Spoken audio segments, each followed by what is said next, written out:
आज रीट वाले उसमें पेज नंबर 101 पर राजस्थान अध्यापक पात्रता लेवल सेकेंड परीक्षा 2021 जो 26 सितंबर 2021 को हुई थी वो पेपर शुरू कर रहे हैं, क्योंकि 2022 के तीनों पेपर हो गए हैं। बाल विकास एवं शिक्षण विधियां और हिंदी देखेंगे इसमें। पहला क्वेश्चन है, शिक्षा के अधिकार अधिनियम 2009 में शिक्षक के लिए प्रति सप्ताह न्यूनतम कार्य घंटों की संख्या क्या है? देखिए, शिक्षा के अधिकार अधिनियम 2009 में शिक्षा के लिए प्रति सप्ताह न्यूनतम कार्य घंटों की संख्या 45 है। शिक्षा के अधिकार अधिनियम 2009 के अनुसार शिक्षक के कार्य दिवस कक्षा 1 से 5 200 कार्य दिवस, कक्षा 1 से 5 800 शैक्षणिक घंटे और कार्य दिवस 200। 6 से 8 तक यानी माध्यमिक स्तर पर 220 कार्य दिवस और 1000 शैक्षणिक घंटे। प्रति सप्ताह शिक्षक हेतु न्यूनतम कार्य घंटे 45 घंटे हैं। कितने हैं? 45 प्रति सप्ताह, 45, वही 45 सही है। आरटी एक्ट 2009 1 अप्रैल 2010 को लागू हुआ था। आरटीई एक्ट 2009 1 अप्रैल 2010 को लागू। अगला क्वेश्चन है, एक विद्यालय के प्रधानाचार्य द्वारा विद्यार्थियों की विभिन्न संवेगात्मक समस्याओं के कारणों को एक विद्यालय के प्रधानाचार्य द्वारा विद्यार्थियों की विभिन्न संवेगात्मक समस्याओं के कारणों को पहचानने व उन्हें दूर करने हेतु कौन सा अनुसंधान किया जाता है?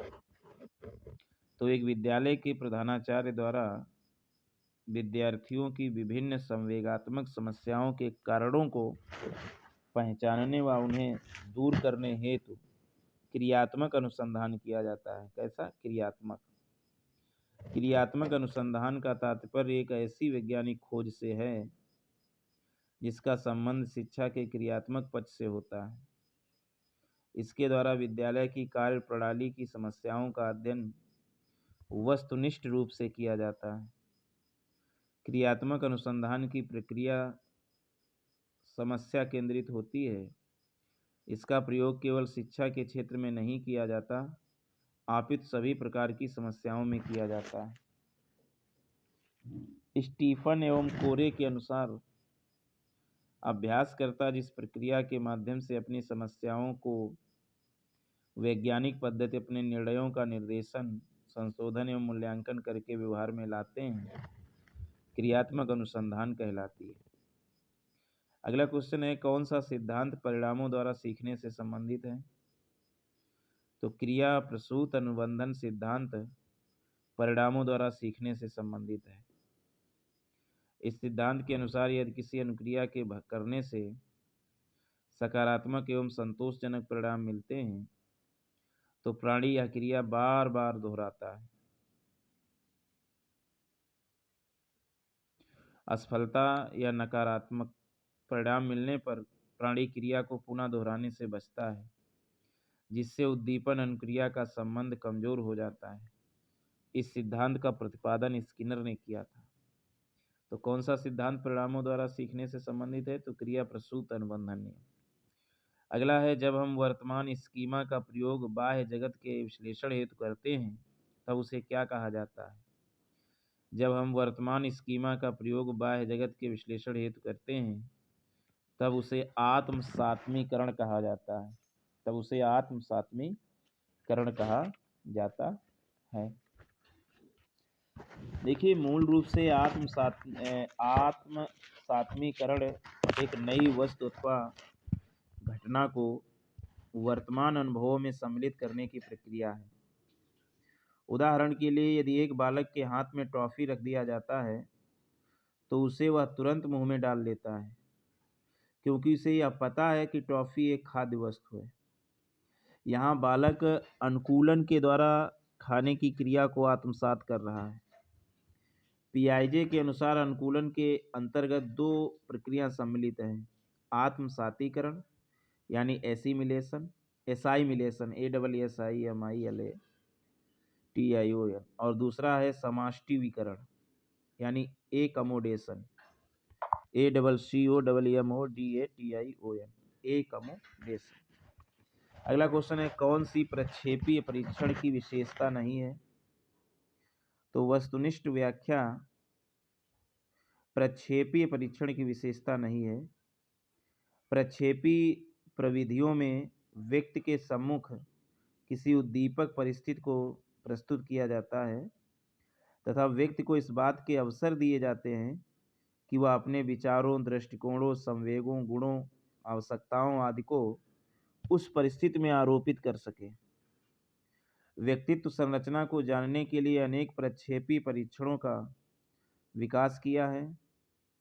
प्रक्षेपी परीक्षण की विशेषता है अस्पष्ट उद्दीपक, व्यक्तिपरक प्रत्यक्षण, अनुक्रिया की स्वतंत्रता। तो इसमें सही हो जाएगा कौन सा प्रक्षेपी परीक्षण की विशेषता नहीं है? तो वस्तुनिष्ठ व्याख्या। अगला है, कौन सी विशेषता प्रतिभावान शिक्षार्थी की है?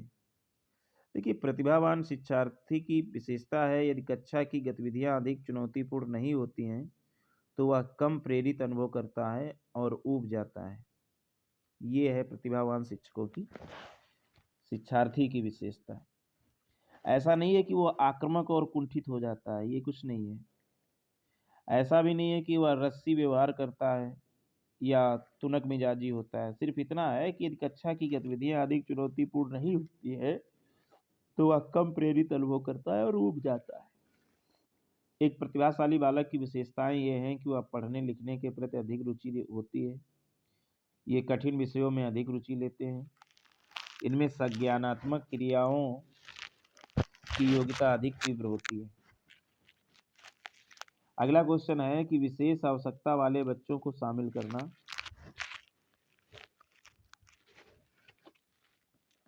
देखिए, विशेष आवश्यकता वाले बच्चों को शामिल करना ये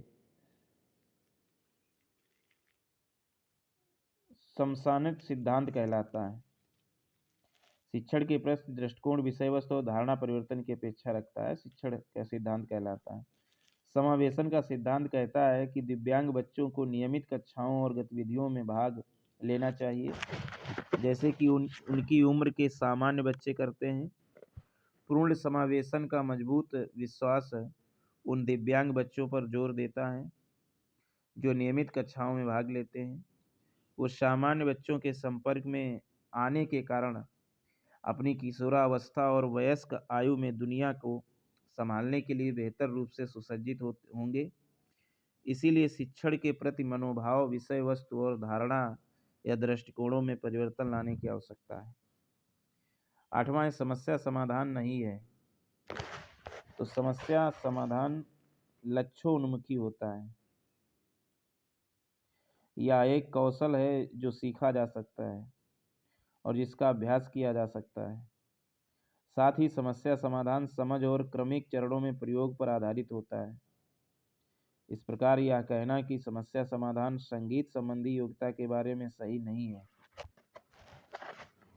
तो ये गलत है। समस्या समाधान नहीं है, लक्ष्योन्मुखी नहीं है। लक्ष्योन्मुखी होता है, सही है। एक कौशल है जो सीखा जा सकता है और जिसका अभ्यास किया जा सकता है, ये भी सही है। और समझ और क्रमिक चरणों के प्रयोग पर आधारित है, लेकिन ये गलत है कि संगीत संबंधी योग्यता के बारे में नहीं है।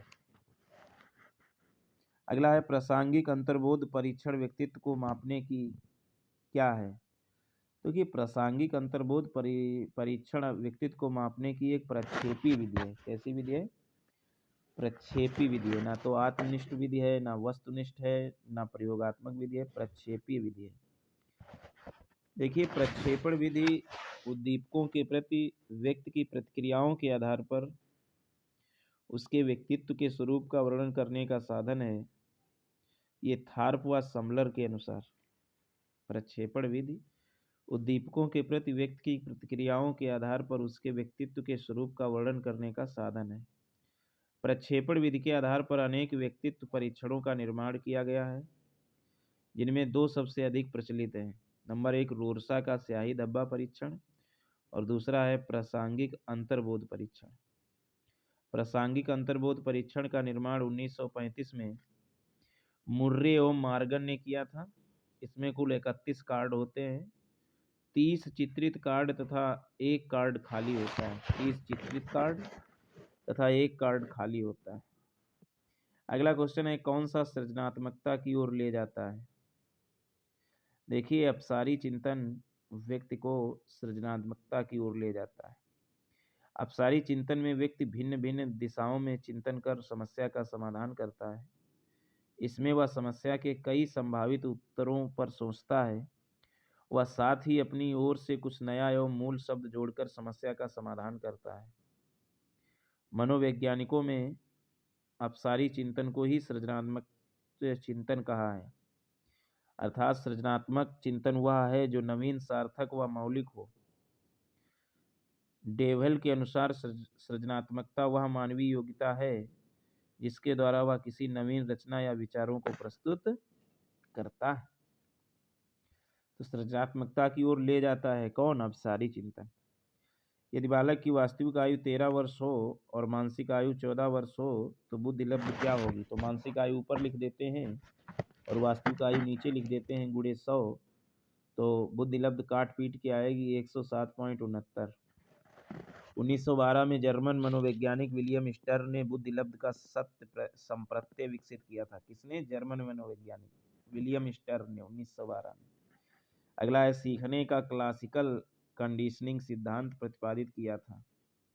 तो सीखने का क्लासिकल कंडीशनिंग सिद्धांत प्रतिपादित किया था पावलोव ने। किसने? पावलोव ने प्रतिपादित किया था। पावलोव ने सबसे पहले उद्दीपक और अनुक्रिया के संबंध को अनुबंध द्वारा व्यक्त किया। इस सिद्धांत के मूल में यह तथ्य है कि अस्वाभाविक उद्दीपन के प्रति स्वाभाविक उद्दीपन के समान होने वाली अनुक्रिया शास्त्रीय अनुबंधन होता है। 13वां है, बाल अपराध का कारण है। देखिए, प्रश्नगत विकल्पों के अनुसार माता पिता में अनुबंध रहना बाल अपराध का कारण है। परिवार के सदस्यों का सहानुभूति व्यवहार करना ये नहीं है। परिवार में आपस की सहमति से कार्य होना ये भी बाल अपराध का कारण नहीं है। समृद्ध परिवार हो ये भी नहीं। लेकिन अनबन अगर माता पिता में है, पति पत्नी के बीच मतभेद है, तलाक, मृत्यु आदि के कारण परिवार का संगठन बिगड़ जाता है। ऐसे परिवार को भग्न यानी टूटा परिवार कहते हैं। इस प्रकार के परिवार के बालक नाना प्रकार के अपराध करने लगते हैं। बाल अपराध के प्रमुख 3 कारण होते हैं: सामाजिक कारण, आर्थिक कारण, मनोवैज्ञानिक कारण। सामाजिक, आर्थिक, मनोवैज्ञानिक। जेम्स के अनुसार बाल अपराधों का तात्पर्य उस बच्चे से है जो आदत के रूप में अपने निराशाओं को समाज विरोधी कार्यों अथवा हिंसा के रूप में प्रदर्शित करता है। बाल अपराधों का तात्पर्य उस बच्चे से है जो आदत के रूप में अपनी निराशाओं को समाज विरोधी कार्यों अथवा हिंसा के रूप में प्रदर्शित करता है। अगला क्वेश्चन है, बालकों के मुक्त एवं अनिवार्य शिक्षा अधिकार अधिनियम 2009 में किस पर ध्यान नहीं दिया गया? तो बालकों के मुक्त एवं अनिवार्य शिक्षा अधिकार अधिनियम 2009 में 14 वर्ष के पश्चात शिक्षा व्यवस्था पर ध्यान नहीं दिया गया। आरटीई एक्ट 2009 का उद्देश्य 6 से 14 वर्ष की आयु वर्ग के बालक बालिकाओं को निःशुल्क शिक्षा प्रदान करना है। इसके अलावा इस अधिनियम में अध्यापकों को प्रशिक्षण सुविधा प्रदान करने, घुमंतु बालकों के प्रवेश की सुनिश्चित करने तथा एकेडमिक कैलेंडर को निर्धारित करने पर ही ध्यान दिया गया है। आरटी एक्ट 2009 1 अप्रैल 2010 को लागू हुआ था। अच्छा, कौन सा चरण शोध को क्रियात्मक अनुसंधान बनाता है? 15वां क्वेश्चन है, कौन सा चरण? तो चरण जो है प्रोग्राम का क्रियान्वयन एवं मूल्यांकन शोध को क्रियात्मक अनुसंधान बनाता है। उपकल्पनाओं का निर्माण नहीं बनाता है, सामान्यीकरण नहीं बनाता है, साहित्य का पुनर्निरीक्षण नहीं बनाता है। प्रोग्राम का क्रियान्वयन एवं मूल्यांकन चरण शोध को क्रियात्मक अनुसंधान बनाता है। एस.एम. कोरे के अनुसार क्रियात्मक अनुसंधान ऐसी प्रक्रिया है जिसके द्वारा शोधकर्ता अपने कार्यों एवं निर्णयों के निर्देशन, संशोधन एवं मूल्यांकन की दृष्टि से अपनी समस्याओं को वैज्ञानिक ढंग से अध्ययन करने का प्रयास करता है। एंडरसन के अनुसार क्रियात्मक अनुसंधान 7 चरण है। नंबर 1, समस्या का ज्ञान यानी पहचान करना।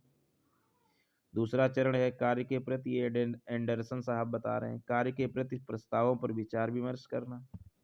तीसरा है योजना का चयन व उपकल्पना का निर्माण करना। कार्य के प्रति प्रस्तावों पर विचार विमर्श, योजना का चयन व उपकल्पना का निर्माण, तथ्य संग्रह करने की विधियों का निर्माण, योजना का क्रियान्वयन एवं प्रमाण का संकलन, तथ्यों पर आधारित निष्कर्ष। और सातवां चरण है दूसरों को परिणामों की सूचना, समस्या का ज्ञान या पहचान करना, कार्यों के प्रति प्रस्तावों पर विचार विमर्श, योजना का चयन व उपकल्पना का निर्माण, तथ्य संग्रह करने की विधियों का निर्माण, योजना का क्रियान्वयन एवं प्रमाणन का संकलन, तथ्यों पर आधारित निष्कर्ष, दूसरों को परिणामों की सूचना। 16वां क्वेश्चन है कि अल्बर्ट बांडुरा के अनुसार निरीक्षणात्मक अधिगम हेतु 4 परिस्थितियां आवश्यक हैं। कौन कौन सा इनका सही क्रम है? देखिए, अल्बर्ट बांडुरा के अनुसार निरीक्षणात्मक अधिगम हेतु 4 परिस्थितियां आवश्यक हैं। इन चारों परिस्थितियों का सही क्रम है अवधान, धारणा, पुनरुत्पादन, अनुप्रेरणा। अवधान, धारणा, पुनरुत्पादन, अनुप्रेरणा। इस प्रकार के अधिगम में व्यक्ति सामाजिक व्यवहार को सीखता है, इसीलिए इसे कभी कभी सामाजिक अधिगम भी कहा जाता है। अवधान, धारणा, पुनरुत्पादन, अनुप्रेरणा। अगला क्वेश्चन 17वां है कि सिगमंड फ्रायड के अनुसार अचेतन मन की विशेषताओं को ज्ञात करने की सर्वाधिक उपयुक्त विधि कौन सी है?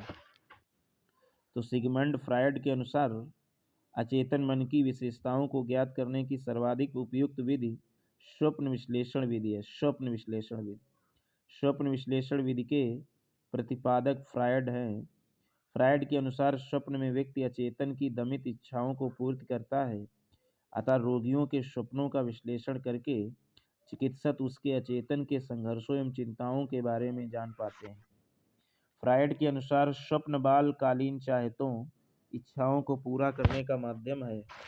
फ्रायड के अनुसार स्वप्न बाल कालीन चाहतों इच्छाओं को पूरा करने का माध्यम है, इसीलिए मनोविश्लेषण में परामर्शग्राही को स्वप्न देखने व उन्हें याद करके बताने को प्रेरित किया जाता है।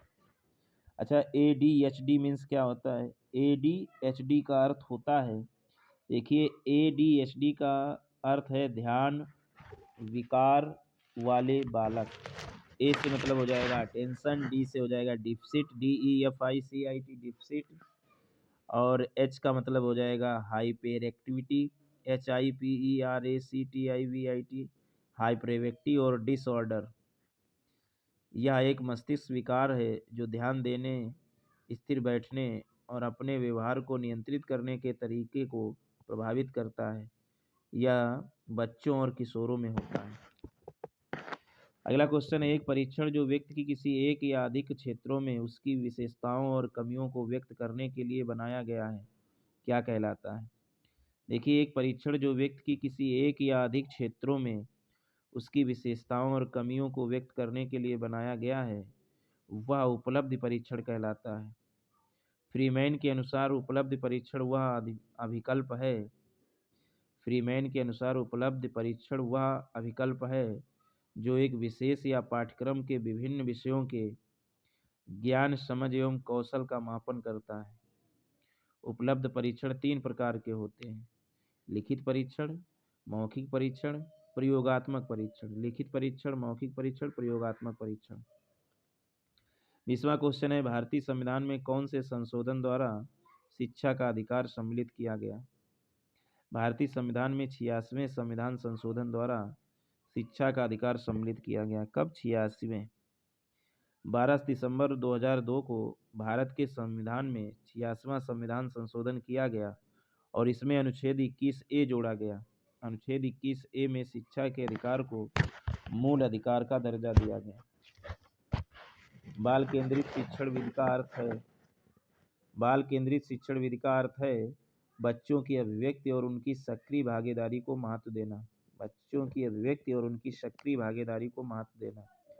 बालक के मनोविज्ञान को समझते हुए शिक्षण की व्यवस्था करना तथा उसकी अधिगम संबंधी कठिनाइयों को दूर करना बाल केंद्रित शिक्षण कहलाता है। अर्थात बालक की रुचियों, प्रवृत्तियों और क्षमताओं को ध्यान में रखकर शिक्षा प्रदान करना बाल केंद्रित शिक्षा कहलाता है। बाल केंद्रित शिक्षा में खेल खेल में तथा गतिविधियों के माध्यम से बच्चों को ज्ञान देते हैं। इसके अलावा इसमें बच्चों को अधिक से अधिक अभिव्यक्ति का अवसर भी दिया जाता है। 22वां क्वेश्चन है रेबिन प्रोग्रेसिव मैट्रिसेज का प्रयोग। रेबिन प्रोग्रेसिव मैट्रिसेज का प्रयोग किसके मापन के लिए किया जाता है? तो रेबिन प्रोग्रेसिव मैट्रिसेज का प्रयोग बुद्धि के मापन के लिए किया जाता है। रेबिन प्रोग्रेसिव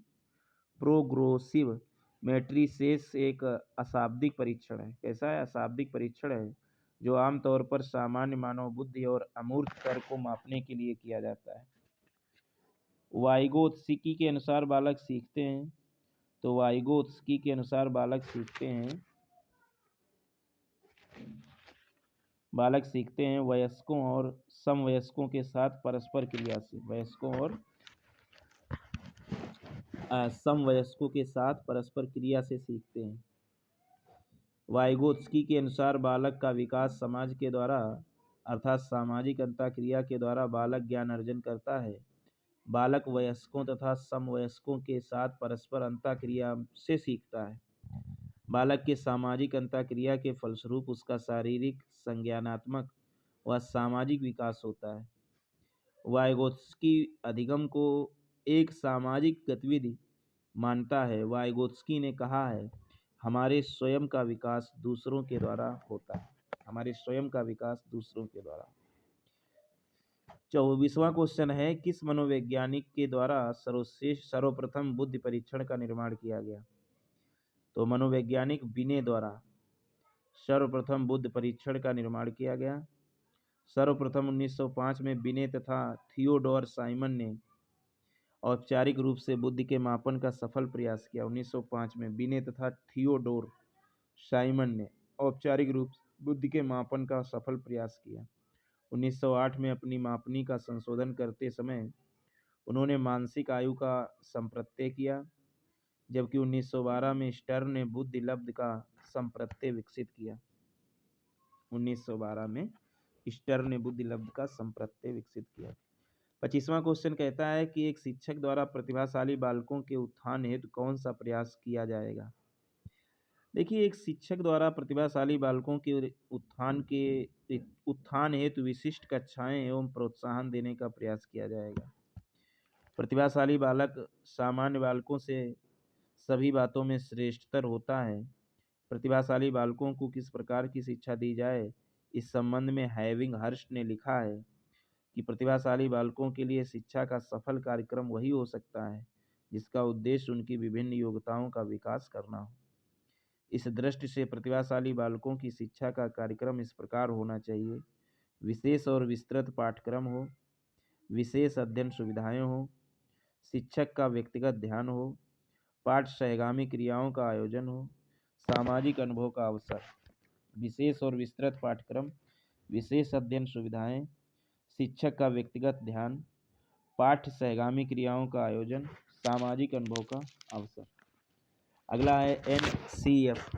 अगला है क्वेश्चन, NCF 2005 में कला शिक्षा को जोड़ने का उद्देश्य क्या है?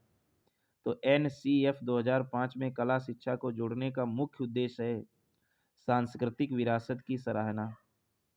NCF 2005 के अनुसार स्कूलों में कला शिक्षा को शामिल करने का उद्देश्य छात्रों में व्यक्तित्व और मानसिक स्वास्थ्य के पूर्ण विकास के लिए सांस्कृतिक विरासत की सराहना करना और एक दूसरे के काम के लिए सम्मान विकसित करना और पर्यावरण से जुड़ना है।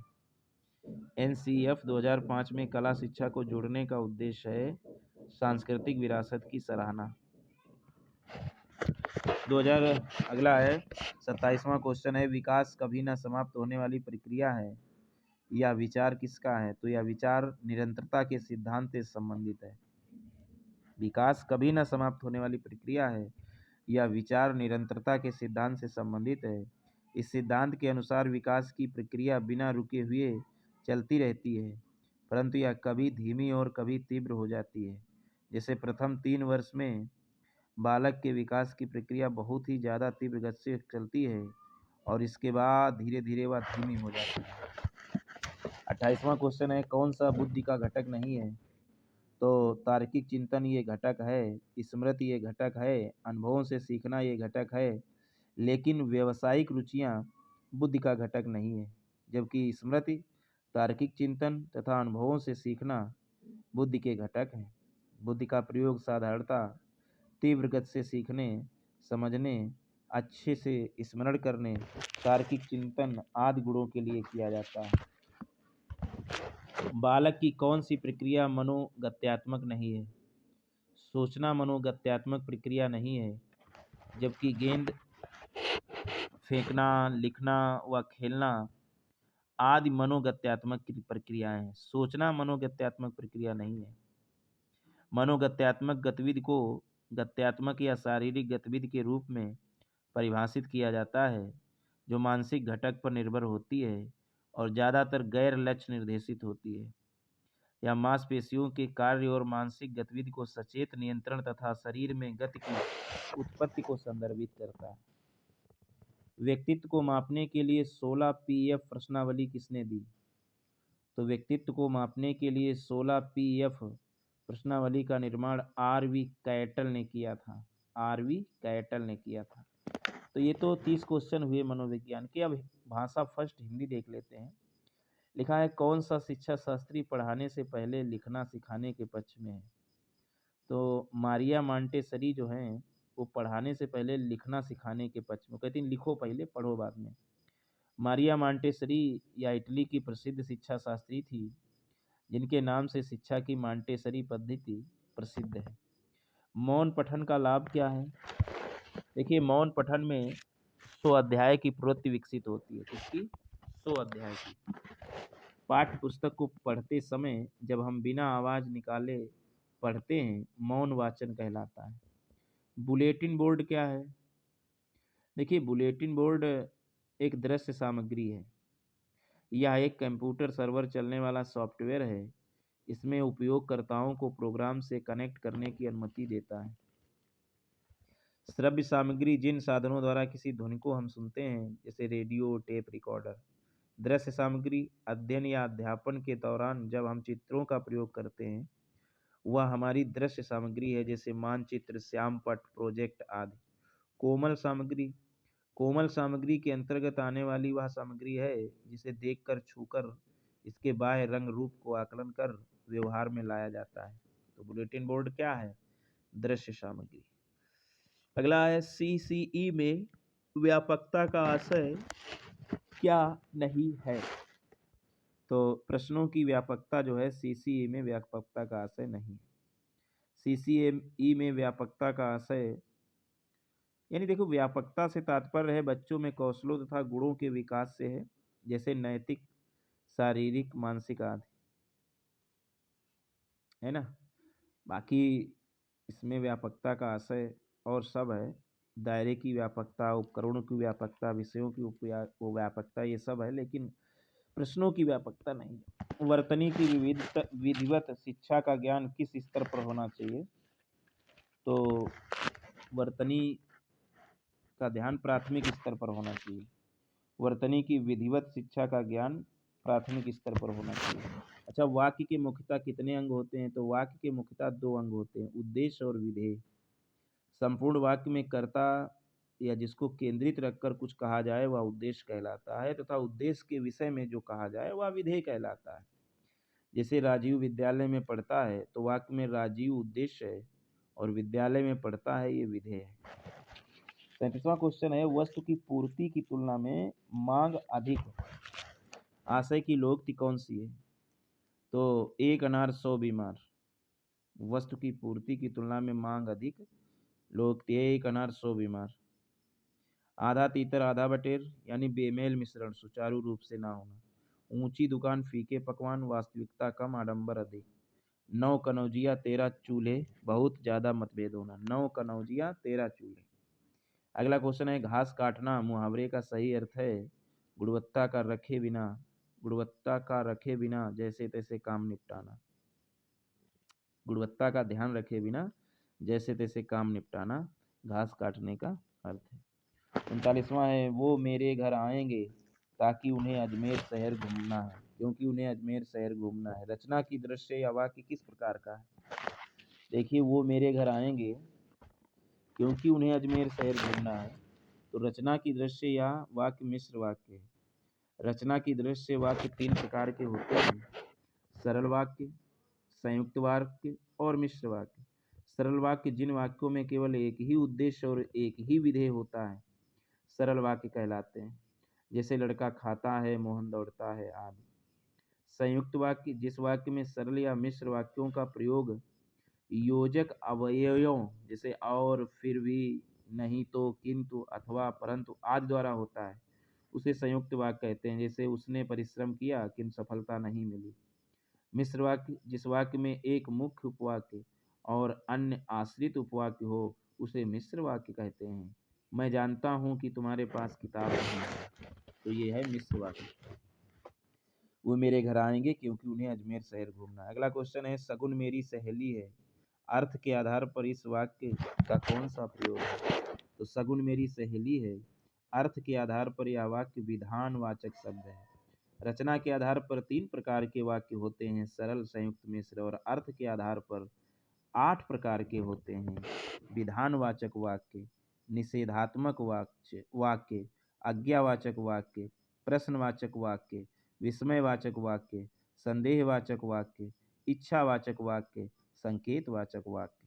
विधानवाचक, निषेधात्मक, आज्ञावाचक, प्रश्नवाचक, विस्मयवाचक, संदेहवाचक, इच्छावाचक, संकेतवाचक। अब ये कुछ गद्य दिया गया है, गद्य तो नहीं पढ़ेंगे।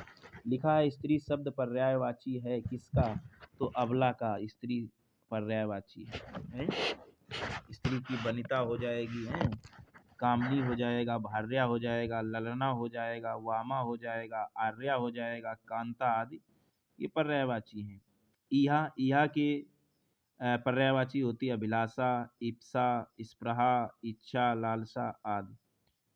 आपगा का होता है नदी, निमग्ना, तनुजा, सरिता, कल्लोलिनी, ये होते हैं इसके पर्यायवाची। अगला, अत्याचार शब्द में कौन सा उपसर्ग है? तो अत्याचार शब्द में अति उपसर्ग लगा हुआ है। अति उपसर्ग के बने शब्द इस प्रकार हैं, जैसे अत्याचार अति प्लस आचार, अतावश्यक अति प्लस आवश्यक, अत्यधिक अति प्लस अधिक, अतिक्रमण अति प्लस क्रमण। अच्छा, भाववाचक संज्ञा कौन सी है? तो भाववाचक संज्ञा दया है। ना तो अपनी है, ना अवसर है, ना या दया है। जिस शब्द से किसी वस्तु अथवा व्यक्ति के गुण, दशा, भाव, स्वभाव का बोध होता है, उसे भाववाचक संज्ञा कहते हैं। जैसे सच्चाई, क्रोध, मिठास, दया। अच्छा, किस शब्द में प्रत्यय लगा हुआ है? वेग में, फुर्तीला में, अनाथ में, उमड़ में। तो फुर्तीला में प्रत्यय लगा है। अन्य विकल्प असंगत हैं। ज्ञातव्य और फुर्ती शब्द में इला प्रत्यय लगा हुआ है, इला। मनोविकार शब्द का समास विग्रह क्या होगा? तो मन से दिए गए विकल्प में मनोविकार शब्द का समास विग्रह होगा मन का विकार, मनोविकार, मन का विकार। 46वां है, रचना शिक्षण का उद्देश्य नहीं है। देखिए, विविध भाषाओं का ज्ञान कराना रचना शिक्षण का उद्देश्य नहीं है। विविध भाषाओं का ज्ञान कराना रचना शिक्षण का उद्देश्य नहीं है। अगला है, अभिक्रमित अनुदेशन विधि के सिद्धांत में सम्मिलित है। तो अभिक्रमित अनुदेशन विधि के सिद्धांत में सम्मिलित है स्वगति का सिद्धांत। अभिक्रमित अनुदेशन या स्व अधिगम में परिवर्तित करने की तकनीक है। इसके अंतर्गत अधिगम करता विषय वस्तु को छोटे छोटे टुकड़ों में बांटकर सीखता है। तो अभिक्रमित अनुदेशन विधि के सिद्धांत में सम्मिलित है स्वगति का सिद्धांत। बाकी परगति का सिद्धांत नहीं, समूहगति का सिद्धांत नहीं, कक्षीय एकता का सिद्धांत नहीं, स्वगति का सिद्धांत। अगला है, सास्वर वाचन का भेद नहीं है। सास्वर वाचन, तो आदर्श वाचन ये सास्वर वाचन का है भेद। अनुकरण वाचन ये भी है, समवेत वाचन ये भी है, गहन वाचन नहीं है। देखिए, सस्वर वाचन करते समय वाक्य की शुद्धता एवं स्पष्टता का पूरा ध्यान देना चाहिए। हमें विराम चिन्हों पर ध्यान देना चाहिए। वाचन के समय आत्मविश्वास की कोई कमी नहीं होना चाहिए। यह 3 प्रकार के होते हैं: आदर्श वाचन, अनुकरण वाचन, समवेत वाचन। आदर्श वाचन, अनुकरण वाचन, समवेत वाचन एक अच्छे मूल्यांकन की विशेषता नहीं है। देखिए, एक अच्छा मूल्यांकन की विशेषता आत्मनिष्ठता नहीं है, यह दो शब्दों से मिलकर बना है। मूल्य प्लस अंकन, किसी व्यक्ति या वस्तु के गुणदोष के आधार पर अंक प्रदान करना ही मूल्यांकन है। तो इसमें आत्मनिष्ठता नहीं होनी चाहिए, व्यापकता, वस्तुनिष्ठता, वैधता तो होनी ही चाहिए। अगला है वस्तुनिष्ठ प्रश्न का प्रकार है। तो वस्तुनिष्ठ प्रश्न का प्रकार मिलान प्रश्न है। बाकी आलोचनात्मक प्रश्न कैसे वस्तुनिष्ठ होगा, विश्लेषणात्मक प्रश्न कैसे वस्तुनिष्ठ होगा, और व्याख्यात्मक प्रश्न कैसे वस्तुनिष्ठ होगा। सही है, मिलान प्रश्न वस्तुनिष्ठ हो सकता है। अच्छा, डॉक्टर चंद्रा अदम्य साहस की धनी थी। वाक्य में साहस शब्द किस व्याकरणिक कोटि का है? तो ये गुणवाचक विशेषण है। डॉक्टर चंदा अदम्य साहस की धनी थी, वाक्य में प्रयुक्त साहस शब्द गुणवाचक विशेषण है। अगला है गोमूत्र असाध्य रोगों के उपचार में भी उपयोगी है। तो इसमें जो भी आया है ये क्या है? तो भी ये अव्यय है। क्या है? गोमूत्र असाध्य रोगों के उपचार में भी जो है अव्यय है। अव्यय एक अविकारी शब्द है जिन शब्दों पर लिंग, वचन तथा कारक का प्रभाव नहीं पड़ता, अविकारी शब्द कहलाते हैं। अच्छा, कौन सा कथन त्रुटिपूर्ण है?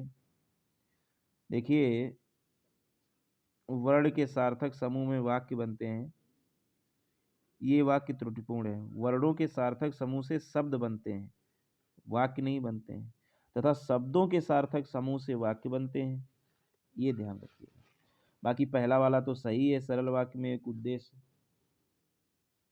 उद्देश्य और एक ही विधेय होता है। संयुक्त वाक्य में दो सरल वाक्यों को और या आदि सामुच्चयबोधक वाक्यों से जोड़ दिया जाता है, ये भी सही है।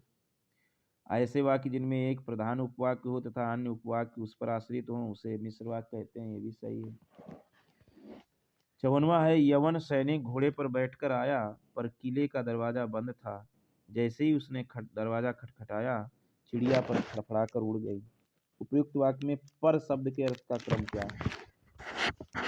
देखिए, यवन सैनिक घोड़े पर बैठकर आया पर किले का दरवाजा बंद था, जैसे ही उसने दरवाजा खटखटाया चिड़िया पर फड़फड़ाकर उड़ गई। वाक्य में जो पर शब्दों के अर्थों का सही क्रम है ऊपर किंतु पंख। पर के तीन है अर्थ, ऊपर किंतु पंख। 55वां क्वेश्चन है, प्रकृति ने ग्रेनाइट तथा संगमरमर से मेरे क्षेत्र को नवाजा है।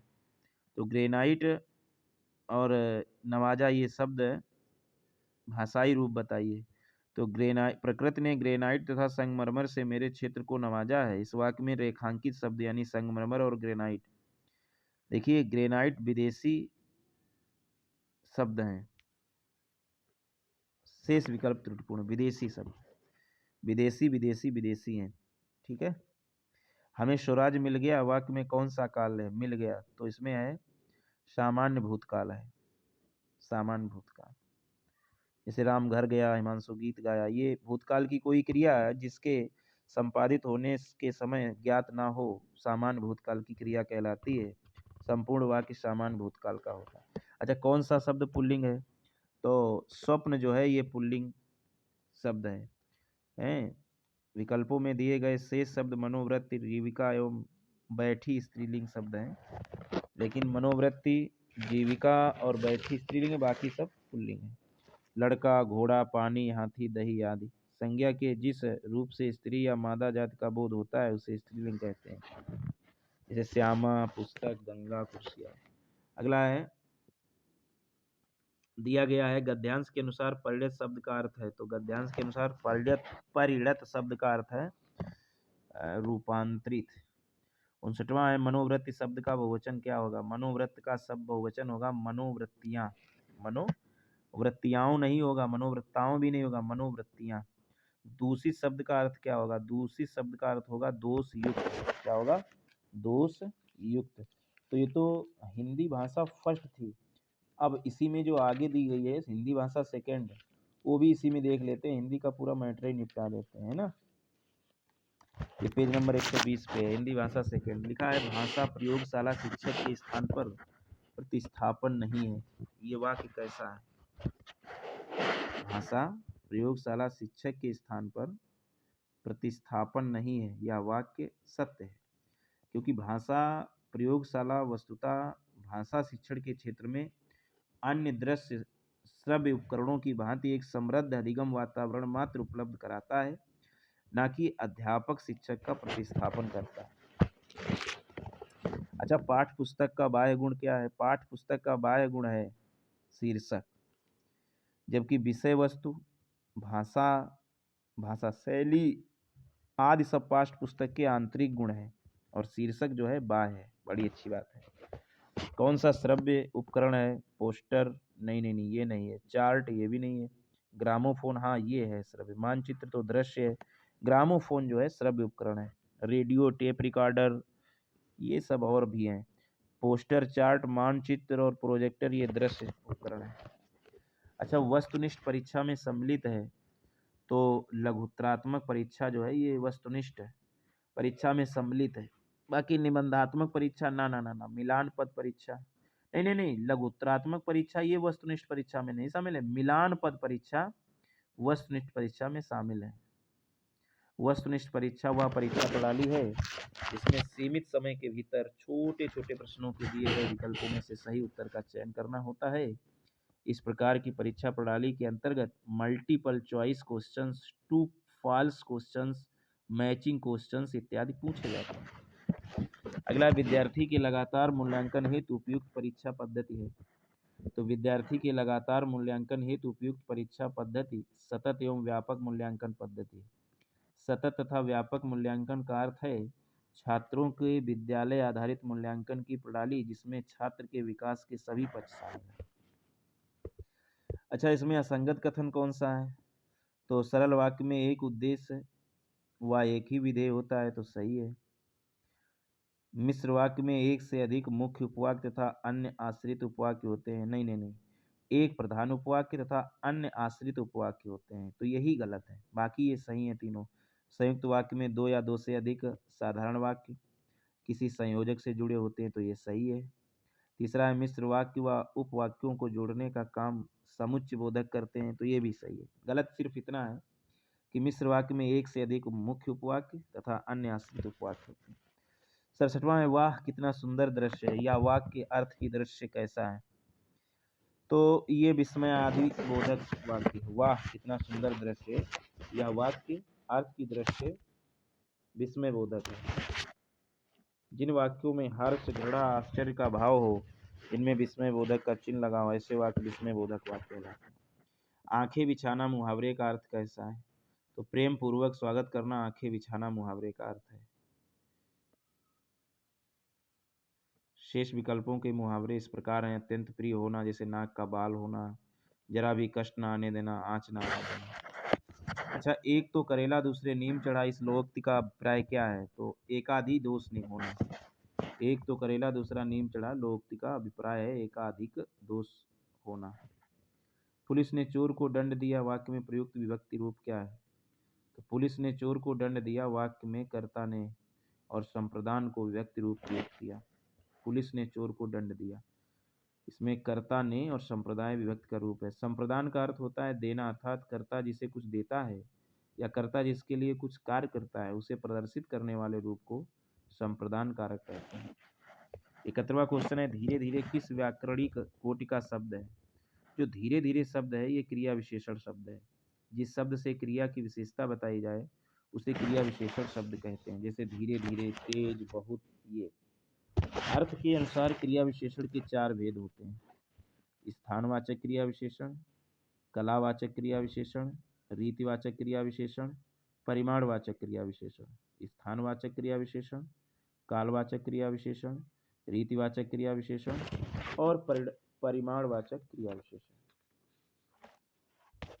गद्यांश दिया गया है, इसमें देखते हैं। लिखा है स्त्रीलिंग शब्द कौन है? तो मनुष्य तो हो गया पुल्लिंग, ममता स्त्रीलिंग है। बाकी मनुष्य, निष्ठुर, सबल ये पुल्लिंग शब्द है।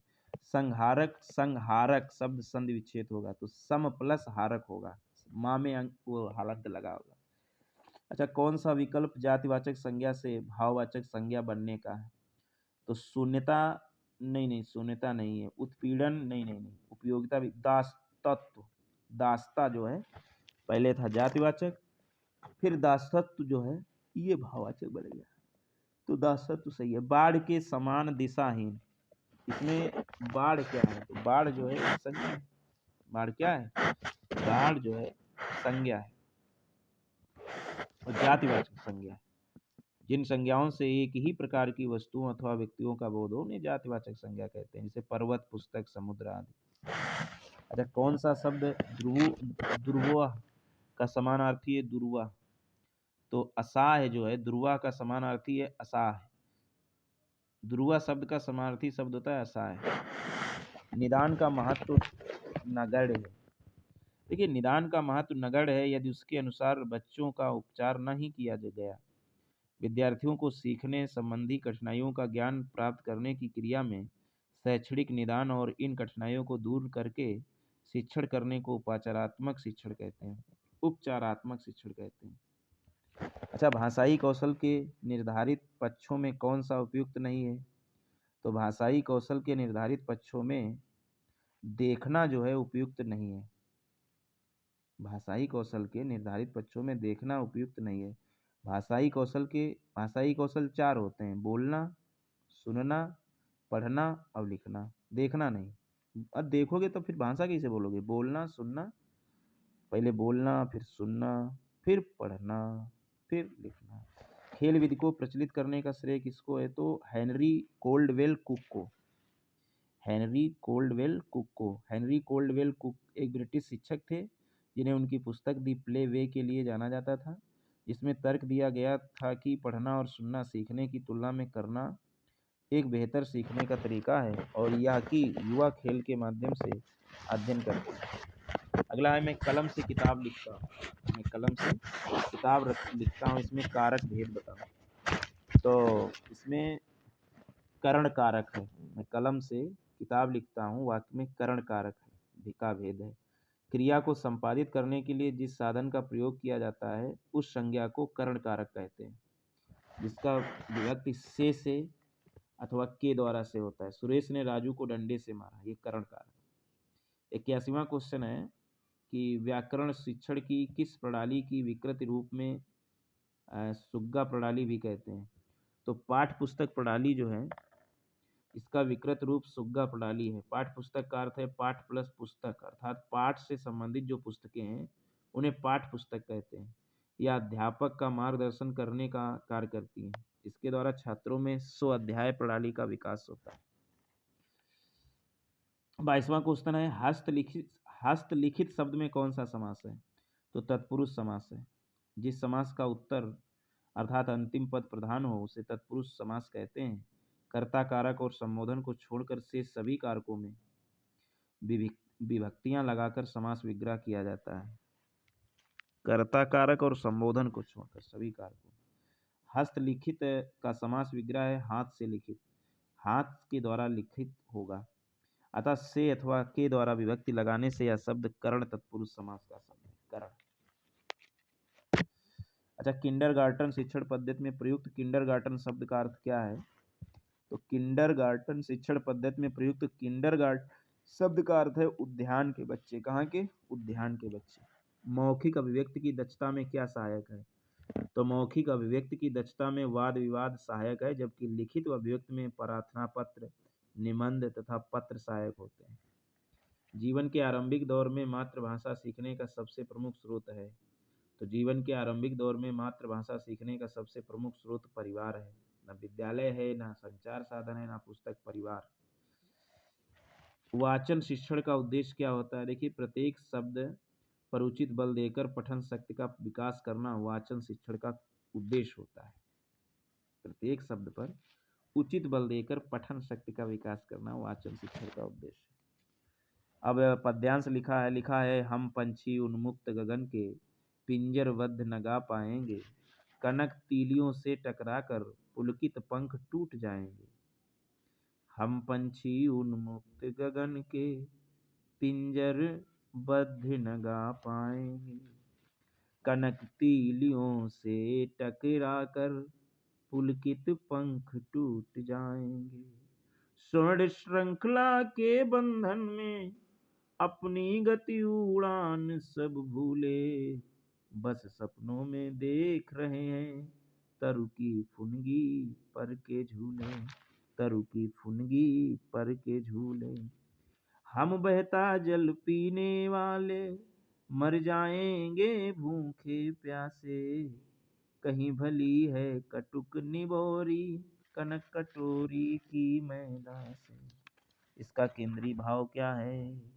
इसका केंद्रीय भाव ये शिवमंगल सिंह सुमन जी द्वारा रचित है। इसमें कवि द्वारा पक्षियों के स्वतंत्र प्रेम का वर्णन किया गया है, अतः इस कविता का केंद्रीय भाव स्वतंत्राय प्रेम है। बताओ, कहीं भली है कटुक निबोरी कनक कटोरी की मैदा से, क्या उन सा अलंकार है? कहीं भली है कटुक निबोरी कनक कटोरी की मैदा से पंक्ति में अनुप्रास अलंकार है। जहाँ पर वर्णों की आवृत्ति हो वहाँ अनुप्रास अलंकार होता है। अच्छा, स्वर्ण श्रृंखला के बंधन में अपनी गति उड़ान सब भूले। इसमें स्वर्ण श्रृंखला किसे कहा गया है? तो वैभव विलास युक्त गुलामी को स्वर्ण श्रृंखला कहते हैं।